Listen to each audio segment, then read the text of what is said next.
Hey, I'd like to welcome you to another episode of Mission Matters. My name is Adam Torres, and if you'd like to apply to be a guest in the show, just head on over to missionmatters.com and click on Be Our Guest to apply.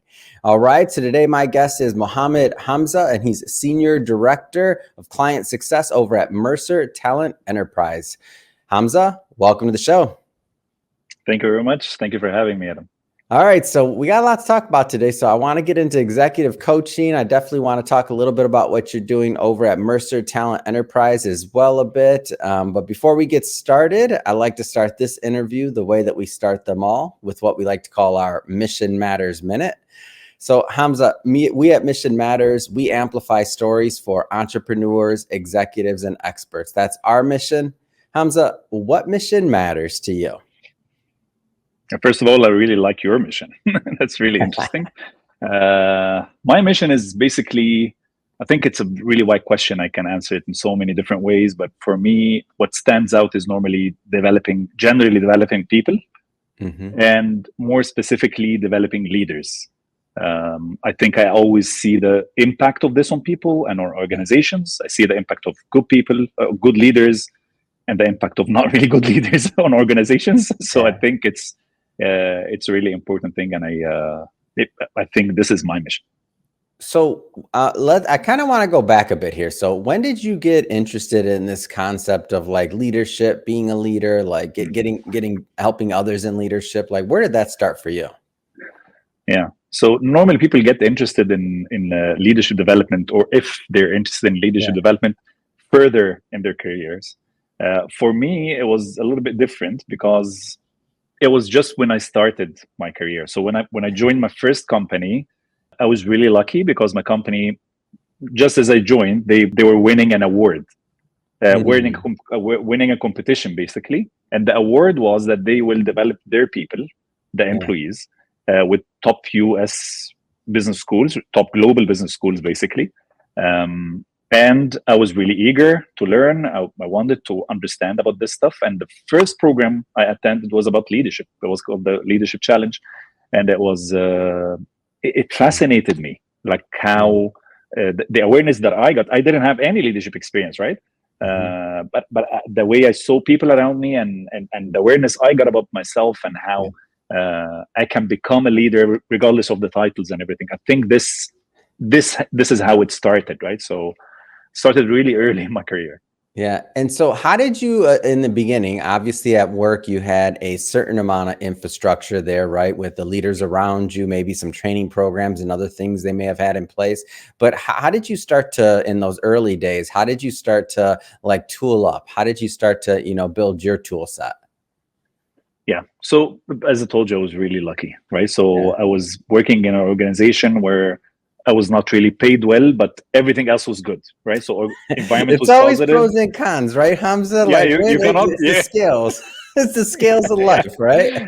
Yeah. So really strange, but I mean, they develop you like crazy, right? So the development was amazing, really good people, and I had a lot of opportunities to grow and to learn and to experience. So again, to be honest, the first thing was the people around me, and the resources I was provided. So I was just joining an organization coming out of university and getting top executive school training from everywhere in the US, mostly US business schools, but it was amazing. Like Harvard, Stanford, all like famous business schools. I was getting really deep training around all of this stuff. So I had the sources of the resources of knowledge in general. That was that was a lot, right? So it was really easy for me to learn, to be honest. Yeah. And as you started developing your skill set and you start moving up in the, the corporate side of things, at what point did you feel, or maybe it was a progression, maybe it was something, I don't want to put words into your mouth, but at what point did you feel that, that like this was something that you were going to be doing for a long time? Like, and what I mean by that is you're going to be helping and wanting to like tip over and start developing other leaders. Like, when did that happen? Yeah. Well, as you said, normally it happens to people as they progress in their careers, right? So, but it also didn't happen to me this way. It happened to me like early on, once I saw what this person did. Wow, so you wanted to develop other leaders early on, even? So you are obsessed with the idea, and then you wanted to get in the game, yeah? Yeah, because I saw the impact as I was sitting in the room and saw how this person is really helping me and everybody else in this room. I said, that's exactly what I want to do. And that's why I started everything really early. So I started doing, so I'm a faculty now in multiple business schools, but Yeah. I started delivering training when I was like 21 or 22. That's I love really that. early, really early. It helped me that I looked older, but I was Yeah. always the young facilitator who people would say, how old are you? Just to talk to me about leadership, right? So Yeah. what kind of experience you have? But it was the, yeah. So it That's was from great. the get-go. When I was early in my career, I was a financial advisor. And when I was like, so I come from background is in finance. I'm not in that profession anymore. Don't have any licenses. But when I was starting out, I always found it fascinating, especially looking back now. It's like I'm early 20s and I'm helping people make investment decisions that are retiring. Kind of interesting how that works, but and I bring that up only because the mechanics, the tools, like the infrastructure, I found that even at that age, I could help others. So because you were already studying and you had the infrastructure, you had the tools, you had everything else, even though maybe you didn't have the life experience yet, I'm bet that you were able to help a lot of people, really, because you had the infrastructure. Yeah, definitely. I also studied finance, by the way. Yeah. But again, so once I saw this, I think this is what started it for me. Yeah. And for our topic today, when if we speak about coaching, what started this for me was when I attended the first coaching session.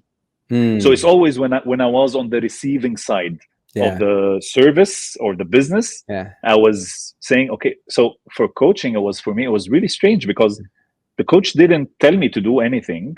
And it's something that I've been thinking about for so long, but I don't know what happened. How did I find the solution in an hour? You got to tell me more about that. Tell me the story, man. How'd that happen?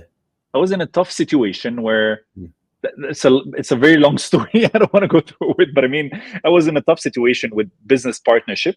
Okay. And I was feeling really bad about a situation, and I didn't know what to do. I was feeling lost, basically.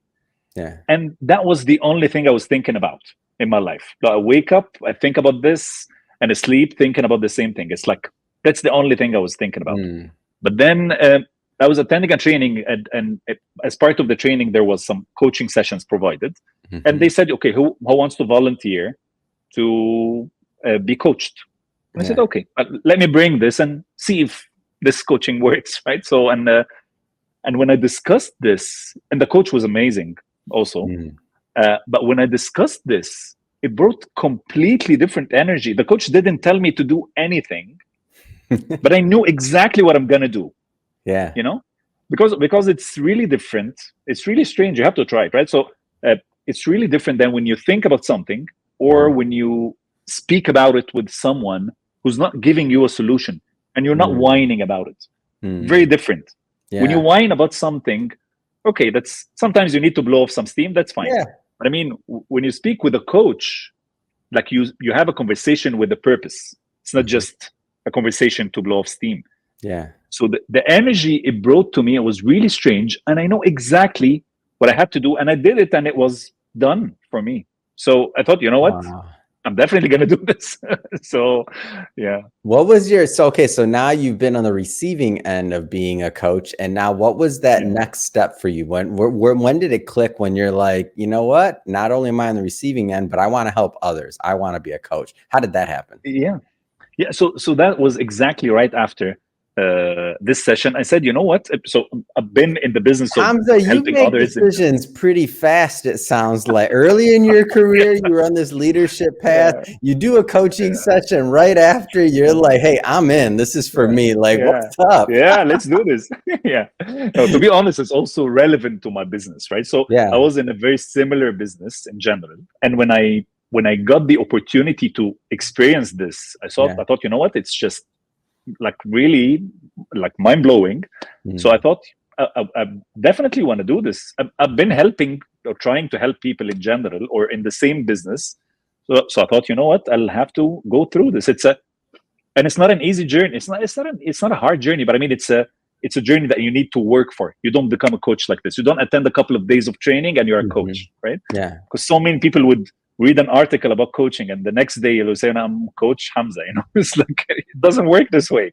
Yeah. Because otherwise, if you're not really well trained, if you're not really well prepared to become a coach, you'll ruin other people's lives. So you need to know what to do, right? Yeah. So yeah. And you've worked, correct me if I'm wrong, so both, you mentioned schooling in the United States, but you're international, right? You've worked international, you work international, but this transcends like countries, different things, right? Talk to me a little bit about that, because that's interesting to me. Yeah. So it's a big part of me is that I believe, like, big part of my philosophy in general in life is that it's really strange for me. It's not just a philosophy, it's reality, right? But it's really strange for me to feel as a stranger anywhere I go. So if I visit any country, I feel like, like, you're my people, this is my country. It's That's like, your I'm home. fine, it's like, it's home everywhere. No, home now is home in Riyadh now. But I mean, in general, I don't feel as a stranger. That's what I don't feel. So if I go anywhere, so I can feel home in multiple places, really. So when I go to Egypt, obviously, because originally I'm from Egypt. So when I go to Egypt, obviously I feel home. Riyadh is mostly home for me because that's where I live. And when I go to Switzerland, I feel like I'm home, like at many places. But even if I go to Hong Kong, which is different than where I lived or traveled and worked and everything, like, first time for me, fine. I don't feel like a stranger. I'm the only one who's looking like this, but it's fine. It's like completely fine for me. So because I believe that, again, the earth was not created for like people to stay in like their own circles and so on. And I always like to learn about locals where I go, right? So almost 100% of my friends in Saudi Arabia are Saudis. Yeah. And so for like the coaching side of things, do you find that also transcends borders? Because I feel like people are people everywhere. Obviously, like leadership skills and things like that are going to vary, cultures vary, but like what does that look like? I mean, I'm just interested to see from your vantage point, because I've talked to maybe some other coaches as well, but they're not necessarily international or doing things international. So I'm curious like how that, and I don't want to generalize. Obviously, you named a lot of countries, so I'm not saying that coaching in Hong Kong versus Saudi Arabia versus Egypt, I'm not saying they're all the same. But I know there's probably some themes and some other sensitivities that you keep in mind as you're working across borders. Yeah, well, definitely, that's a really good question. So I think culture plays a big role in this. So you need to be aware of culture. So cultures can be different. And you need to be aware of this. This is really important, I think, in every business you do, but especially in something that's sensitive, like coaching or leadership development or assessment or stuff like that. You need to be aware of the culture, and there are differences in cultures. But in addition to the difference, what actually brought me to this awareness or this philosophy of or the feeling that I don't feel really like a stranger is exactly what you mentioned, right? Like, people are people. Very similar. I can meet someone in Switzerland who lived a completely different life than mine, but then I have a lot in common with this person, and much more in common than my neighbor who grew up with me. People are people. They share very similar problems, very similar issues, very similar goals. Like, really, people are people. So cultures can be different, yes, and you need to be aware of this. You need to recognize this, but then people are really people, very similar. I want to switch up the topic a bit here, and I want to go in another direction. So now we've talked about so far, your beginning in leadership, and then also in coaching, what inspired you, how you got started. Now you've obviously had a rich and rewarding experience from being a coach. And now I know we've talked offline, and one of your goals is to help inspire others to, become coaches and do other and kind of go down those same things to help people go down that same track. What inspired this in you? Like, what made you want to inspire others to also become coaches as well? How does that come out? Yeah, that's also a good question. So I think it's what makes it important for me is because of the impact I see with coaching, and the impact I see also with how you change when you learn and how you, when you become a coach, because it's not only the business, but business part is really important, right? So it's like we all need to survive. So, and it's really good from coaching. But I mean, it's what really inspires me is how people change when they become coaches, because it changes you in so many different levels. So it gives you, so for example, coaching is not about, has to do more about listening than about talking, but you become much more influential when you become a coach. Yeah. You're much more patient. So your patience level is much higher. It spills over into personal life too, it sounds like, right? Like either side, like work, personal, like it makes you, I think it gives you a better like overall like view of the world, in my opinion, when you're helping others like that. 100%. And when and when others become vulnerable, when they speak with you, it changes you, right? And when you see the struggles of everyone around you, which comes to the previous point you were mentioning, the struggles of everyone around you, you see like everybody has their own story, their own struggles, their own issues, and their own goals, and they want to reach somewhere. And they're different in their approaches, but then very similar in regards to everything else, you know? So what changes you is really important. And actually, so what changes in the coach when they become a coach, I think this really inspires me. And when I see people who I train, for example, to become coaches, when I see them helping others, and telling me stories about how did they work with this organization or this person, and how did they manage to help this person overcome something maybe they were struggling with for years, but then in a couple of sessions when they had the opportunity to open up and discuss, now they're over it. So this is really fulfilling. Yeah, it's interesting how that happens. And then it's almost like, I don't know if this is the right word, but I've talked to many coaches through the years, and it almost becomes like an addiction, the want to help people and the want to like, when you see a new client or new person and you feel that energy, and you can't, I mean, you know that, you know, on the other end of a process and of helping them, that there can be a breakthrough, and they can be, you know, they can be better. They don't have to live with maybe what they've been struggling with for so long in many different ways. So that want to help people just becomes like something you're compelled to do. I think it's awesome. Yeah. And sometimes, which is a challenge as well, sometimes people take it too far.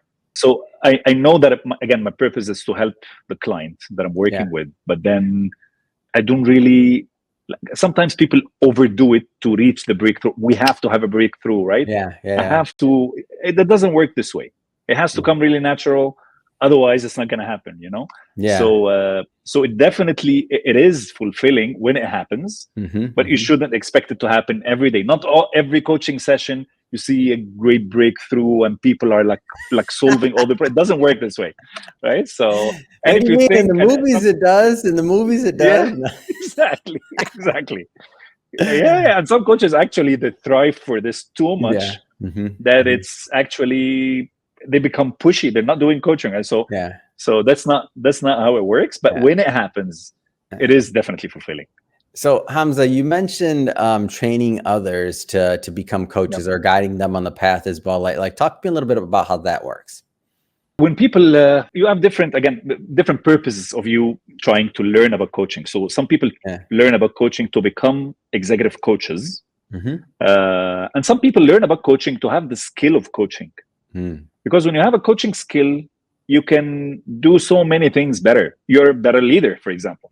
So one of the things I'm doing with my company, we're offering a program for the leader as a coach. Right. So coaching skills for leaders. So, and it qualifies you to become a coach if you want at the end, right? But I mean, the main focus is how to have the coaching skills and utilize them with your team. Because I can see the difference when the leader has some coaching skills. Instead of just telling me everything, they ask me and they listen to me, and they're patient, and they bring the solution from within, not just tell me what to do.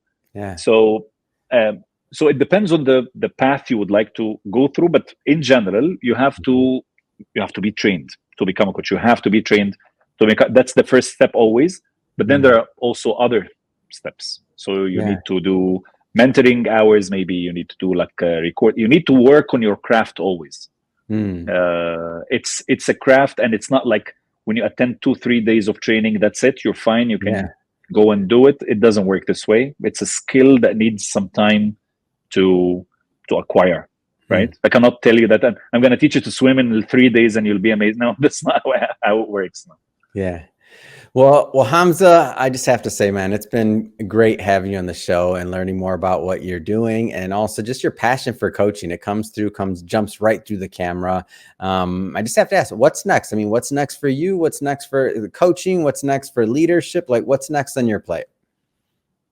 Well, what's next for me? It's a big question, to be honest. I think for me, it's I really want to achieve great things with my company. In 5 days, I will be here for almost a year, and I love this company, and I see great future. There's so many things I would like to do in this domain. Yes. And personally, I think one of the things is I would like to have some free time to maybe write something about leadership and coaching. Get some leadership content, man. You've been studying for a long time. I'm in. I already got it. I see it. I'm excited about it. I know this is just one piece of your plan is getting more out there to inspire others, and I love to see you continue to create content. So I think it's amazing. That being said, Hamza, if somebody's watching this or listening to this, and if they want to follow up because they maybe want to learn about Mercer Talent Enterprise, or they want to learn about the coaching side of things or anything else, I mean, what's the best way for people to follow your journey? I think LinkedIn would be the best channel for people to reach me. And I'm sure you'll make this available for people. So, So for everybody, I think LinkedIn would be the...